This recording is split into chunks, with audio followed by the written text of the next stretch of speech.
here is a worksheet that we found that is about sorting and classifying. The directions ask the children to put X's to show how these were sorted, which we found a little bit confusing. Actually, a little more than a little bit confusing.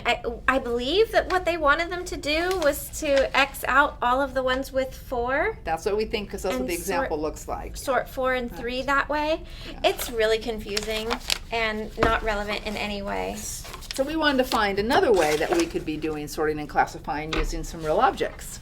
So we had these stones in our classroom, and one of the ways you could do it is you could do guess my sorting rule. So I sorted these stones. We just used a string to separate it right there. And Debbie, can you guess my sorting rule? Well, I see that some of the rocks are darker and some of them are lighter, but you have light and dark in both.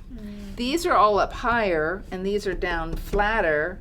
Is that how you sorted them? By whether or not they were flat? That is. These ones I sorted were kind of like pancakes.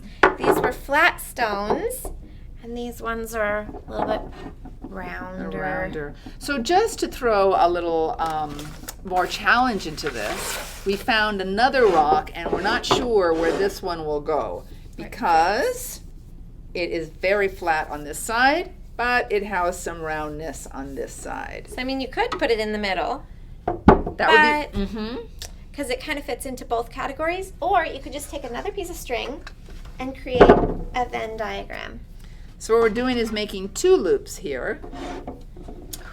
Oh, it's kind of small, but mine's a little small too. But what we're trying to show is that this rock here is within the circle that has the bumpy rocks or the roundish rocks. It's also in the circle that has a flat side to it as well. So it's helping children understand how something might have 2 characteristics at one time, and how would you deal with that? And you can also do it with 2 hula hoops as well, if you wanted to do this in the whole group area, if they were playing there in like the carpet area. There's a lot of instances in the classroom that naturally lend themselves to sorting and classifying. A good example is the block area.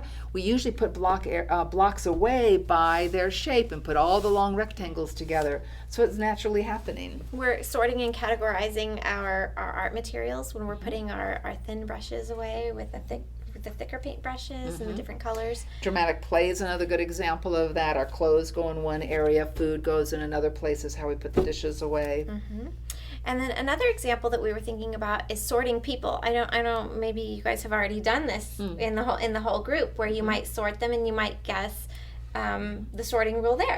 Sure. So you'll say, without telling what the rules is, maybe you'll say that everyone who has Velcro shoes, you'll ask them to go to one side of the room, and everyone who has a different kind of shoe on goes to a different side. And then when everyone is grouped, you say, what do you think the rule was? And they try to figure out what is the difference between those 2 groups.